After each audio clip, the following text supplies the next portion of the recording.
Hello YouTube, Dave here again. I am back with another Starfinder related video.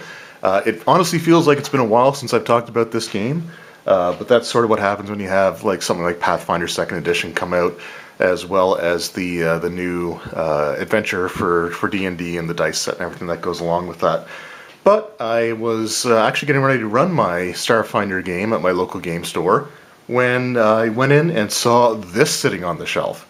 And this is the Starfinder Pawn Collection Tech Terrain. So this is a collection of, it's sort of like terrain tiles, stuff like that, which feature all kinds of interesting objects on them. So we're going to have a look and see exactly what's included here. There is a little blurb on the back that says, bring the fixtures and fittings of the future to your tabletop with this collection of more than 100 terrain pawns for use with the Starfinder role-playing game or any tabletop science fantasy RPG. Printed on sturdy cardstock, each double-sided pawn contains beautiful full-color images of the kinds of terrain and features that you would find in a space station, a gritty futuristic city, or on an alien planet. Each pawn lays flat with slots, lays flat or slots into a size-appropriate plastic base from the Starfinder Pawns base assortment. Okay. Making them easy to mix with traditional metal or plastic miniatures and terrain. With multiple pawns for common objects and furnishings, the Tech Terrain Pawn Collection is the best way to ensure that you got the perfect set dressing for every Starfinder role-playing game encounter. And then we've got the list of stuff here on the back. The retail price for this was $24.99 US. So, without further ado, let's just go ahead and open up this product and see all the wonderful things that we have in store here. So, it's actually also kind of cool that they have some objects that stand up. Like I noticed on the front, they have like this computer terminal, and I was kind of wondering how they were going to do that. So now I know that you can use the pawn bases to stand certain objects up. So let's just go ahead and take the plastic off, take the cover off. The only thing that we have on the cover and the inside, we have the D20 agreement. The sizes are also, like we got 1 inch by 1 inch pawns, 1 inch by 2 inch pawns, and 2 inch by 2 inch pawns. So all of these things are smaller pieces, which is fine. I'm sure that in the future they may have larger things that they might need. But let's just go ahead and see what we've got here. So let's start with this first sheet.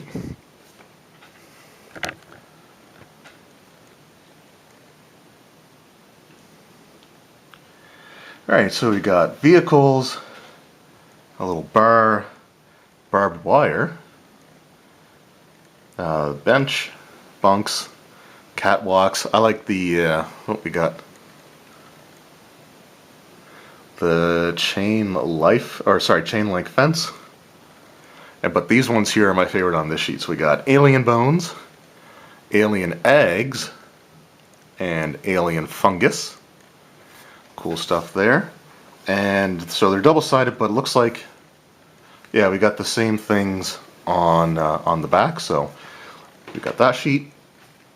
We got some more chain-link fences, large computer consoles, concrete barriers, conveyor belts, conference table. Some more alien stuff here. We got desks, doors, crates, couches.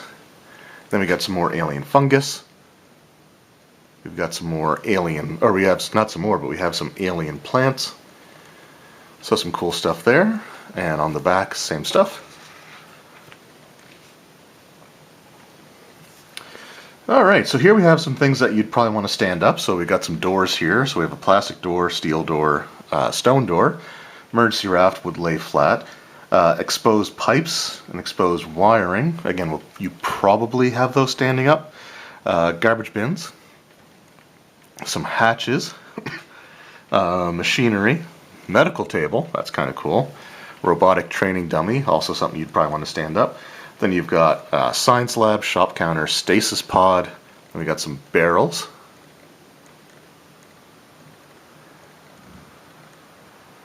And barricades.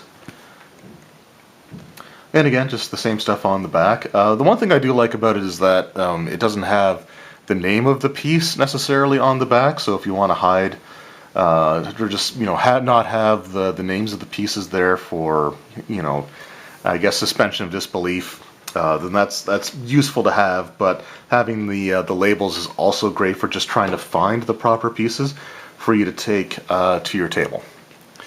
Alright, so here we have another stasis pod. We got some statues, hollow statues, which is pretty cool, synthesis bay, tech workshop, large telescope, a toilet cubicle, something that honestly doesn't get a lot of attention in a lot of role-playing games, but there you go. We now have the porta potty, some tree trunks, vending machine, video game, which is pretty cool, and then just some blood splatter, a briefcase, cable line, cafe table, and then we just got some chairs and Starship Chairs.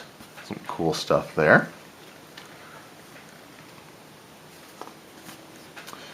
Alright, airlocks, airlock doors. So again, these will probably stand up while that one lays flat, or you could always have like the Aliens airlock that was contained in the floor, so you can sort of use that, I guess, a couple of different ways.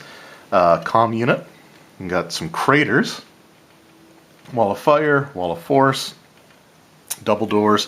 I actually kind of like the junk piles. It also would have been kind of neat if they would have snuck in some sort of like Easter egg in there. I don't see anything jumping out at me, unfortunately. But either way, and then we got some more Starship Chairs and some small computer consoles. And 3 sheets left to go.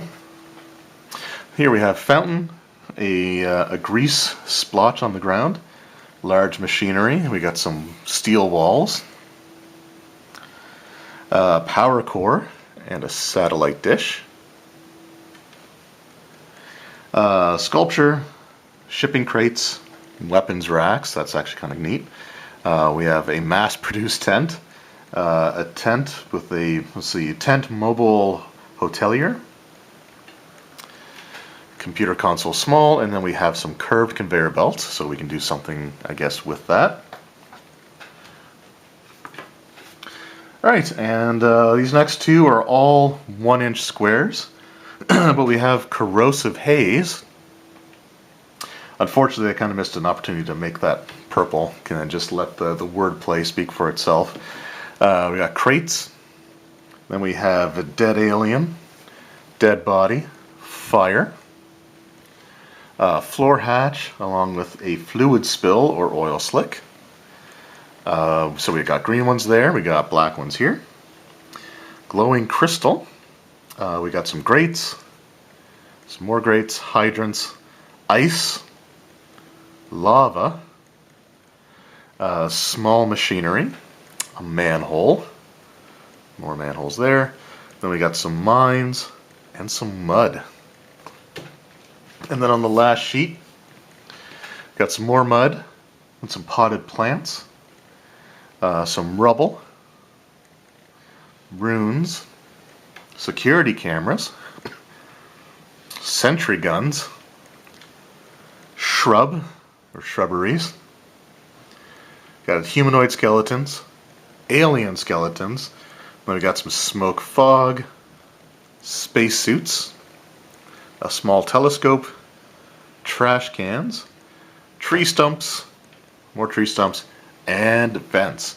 So some pretty cool stuff there. So what I'm going to do now is just draw up a little bit of just a small room and just sort of dress it out with what we have here and just give you an idea of sort of what these might look like if you put them on a map. So I will be right back with that. Alright, so here we got just a few of the tile pieces used just to sort of fill out a room. I just made just basically a pretty simple office room. But this just gives you an idea of what these things would look like if you're using them on your maps. So we've got the plastic door, which is the one that I used to allow entrance into there. There's also a couch for sitting on, as well as a chair and desk. And then we have a potted plant in one corner with a holographic statue in the other. So just basically gives you an idea of sort of how these things look. when they are in use, and I think that these are actually pretty cool. And since I use just the basic flat grid a lot of times, I can see me wanting to use these to make them look a little bit more interesting. Like in the past, I would have to like just use a basic square shape or rectangle shape to indicate that there was a computer terminal in an area. Whereas now I could use one of, I could use one of the consoles that we have here. So there's always going to be sort of a way to be able to do that now. So I really, really like these. I think there's a lot of cool stuff in here. And hopefully this is not the only time we get a product like this. I'd love to see more terrain pieces made available like this, because I think this is really cool and a great way to customize your hand-drawn maps if you're using like the dry erase grid, or even if you draw it on like 1-inch graph paper. This is still something that I think will be super useful. So really, really love this. And again, just another one of those wonderful accessories that Paizo puts out.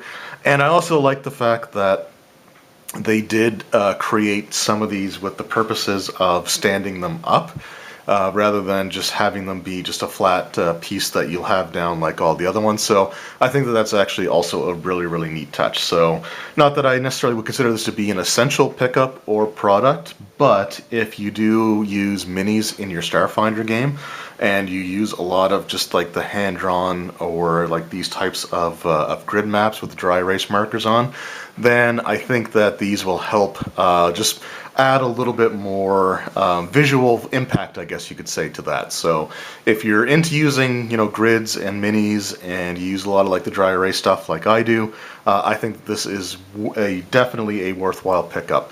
Anyway, thank you guys very much for watching, and let me know in the comments below if you play Starfinder or any science fantasy RPG, I guess, for that matter. And you use miniatures. Have you used this product at your table? Are you planning on it? Just let me know what your thoughts are in the comments below, because I always love to hear that sort of feedback from everyone. Anyway, thank you guys very much for watching. Hope you enjoyed, and I will see you next time. Take care.